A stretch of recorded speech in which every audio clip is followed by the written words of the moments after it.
Hello sir, actually Instagram पे कुछ patients के डीएम आए थे, तो उन्होंने कुछ क्वेश्चंस पूछे, तो मैं आपसे पूछती हूँ। ओके, फर्स्ट, एएमएच लो मतलब प्रेगनेंसी इम्पॉसिबल है क्या? एएमएच यानी एंटी मुलेरियन हार्मोन होता है और उसके साथ हम एएफसी देखते हैं, एंट्री फॉलिकल काउंट। तो इससे हमें ओवरियन रिजर्व पता चलता है। अगर एएमएच 2 और 4 के बीच में है, नैनोग्राम पर डीएल, तो हम समझते हैं कि इट इज़ नॉर्मल। अगर 1 से लेके 2 के बीच में है तो it is a decrease ovarian reserve, और अगर 1 के नीचे है तो that is poor ovarian reserve. तो अगर लो एएमएच है तो उसका एग्जैक्ट वैल्यू हमें पता होना चाहिए। 1 से 2 के बीच में है या लेस देन 1 है, तो उसके अकॉर्डिंग हमें ट्रीटमेंट प्लान करना होता है। लाइक अगर बिटवीन 1 to 2 है तो हम आईयूआई के लिए भी ट्राई कर सकते हैं, लेकिन हमें जो भी है it is very fast track पे करना होता है, क्योंकि हमारे पास ओवरियन रिजर्व कम होता है इसलिए। और वही अगर हमारा एएमएच अगर 1 के नीचे गया है तो हमें बहुत ज़्यादा टाइम वेस्ट ना करते हुए 1 या 2 ट्रायल आईयूआई के ले लो, डायरेक्टली आईवीएफ के लिए शिफ्ट हो जाओ, क्योंकि बाद में नहीं तो आपको आईवीएफ के लिए जो वो साइड चाहिए वो भी आपको मिलेगी नहीं, तो आपको फाइनली आपको वो साइड डोनेशन पे जाना पड़ेगा। ओके, मेल इनफर्टिलिटी कितनी कॉमन है? तो जब हम 100 इनफर्टाइल कपल लेते हैं तो 30% इनफर्टिलिटी का परसेंटेज है, लेकिन अभी जो लाइफस्टाइल मॉडिफिकेशन हो गया है, मुझे लगता है ये 30 से 40-50 तक चला गया है। ओके, एंडोमेट्रियोसिस की वजह से प्रेगनेंसी नहीं होती? तो जो हम इनफर्टिलिटी के कॉजेज देखते हैं तो उसमें सबसे मेजर जो फैक्टर है दैट इज़ आल्सो एंडोमेट्रियोसिस। आज के इसमें 2 ही मेजर फीमेल में फैक्टर आते हैं, एक पीसीओडी और दूसरा एंडोमेट्रियोसिस। तो हम अगर एंडोमेट्रियोसिस का अच्छे से क्लियरेंस करेंगे तो हमें शायद ज़्यादा ट्रीटमेंट की ज़रूरत नहीं पड़ेगी स्टेज 1 स्टेज 2 में।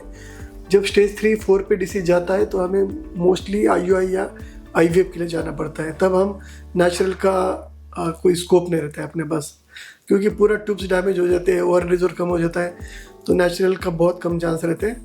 आईयूआई या मोस्टली आईवीएफ के लिए जाना पड़ता है। ओके, फाइब्रॉइड डेंजरस कब होता है? तो फाइब्रॉइड डेंजरस कब होता है, ये थोड़ा नॉट अ गुड क्वेश्चन।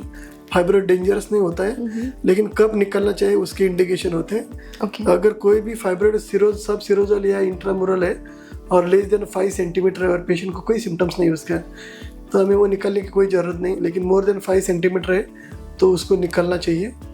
और अगर सब म्यूकोजल फाइब्रॉइड है, अगर वो 1 सेंटीमीटर भी है तब भी उसको निकालना चाहिए, क्योंकि 1 सेंटीमीटर भी रहेगा तब भी वो सिम्टम्स क्रिएट करेगा। और उसका भी फिगो स्टेजिंग होता है 0, 1, 2, 3, 4। तो अगर 0 है तो निकालना ही निकालना है, 1 को भी निकालना है, 2 को हम थोड़ा वेट करके फिर निकाल सकते हैं ऐसा। ओके, एंडोमेट्रियोसिस साइलेंटली बॉडी को डैमेज कैसे करता है?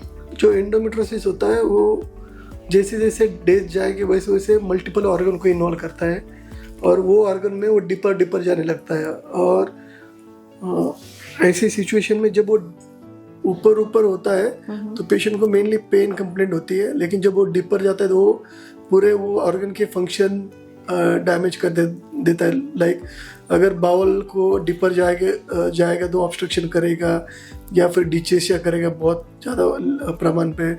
और अगर यूरेटर को इन्वॉल्व करेगा तो इनिशियली तो हाइड्रोनेफ्रोसिस करेगा, फिर बाद में साइलेंट किडनी फेलियर कर देगा।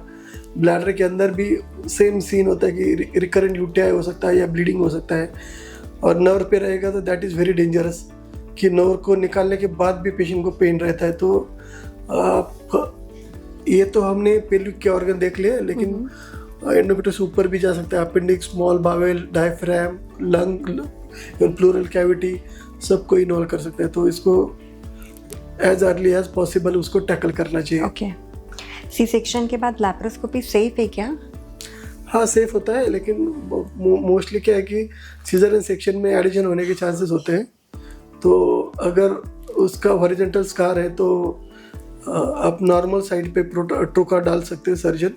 और अगर वर्टिकल इंसिजन रहेगा जो पुराने टाइम में लेते थे, तो हमें थोड़ा सा ऊपर जाके इंसिजन लेना पड़ता है, लेकिन इट इज़ वेरी सेफ। आजकल के सारे लैप्रोस्कोपिक सर्जन इसमें ट्रेन होते हैं, तो इट इज़ वेरी सेफ।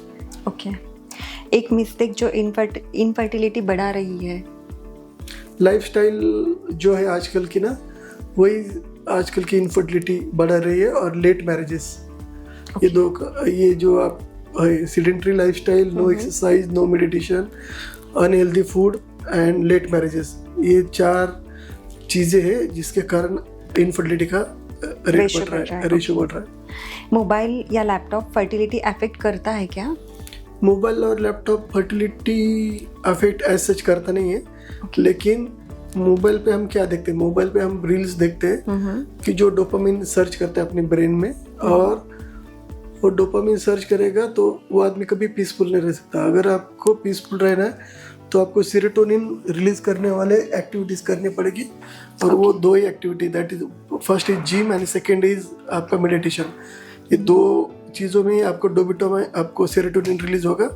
बाकी सारे जो चीज़ें होती है उसमें आपको सिर्फ डोपामिन रिलीज होगा, और आपका पीस पूरा लेके जाएगा. और ये डोपामिन आपको हर डोपामिन का लाइफ जो हाफ लाइफ होता है it is very short, few second के लिए होता है. तो आपको एक रील देखी या एक चीज़ देखी तो आपको थोड़ा ठीक लगेगा, फिर आपको वो चाहिए फिर डोज आपको अच्छा लगने के लिए. तो आप और serotonin it is long lasting. और जब हम जिम या मेडिटेशन लॉन्ग टर्म करते हैं तो ऑक्सीटोसिन रिलीज होता है, को जो सेल्फ लविंग हार्मोन होता है, तो हम अपने खुद से प्यार करने लगते हैं उससे. तो इसलिए ये एक्सरसाइज करना बहुत इंपॉर्टेंट है. प्लस योगा करो, उससे स्ट्रेचिंग बढ़ेगी.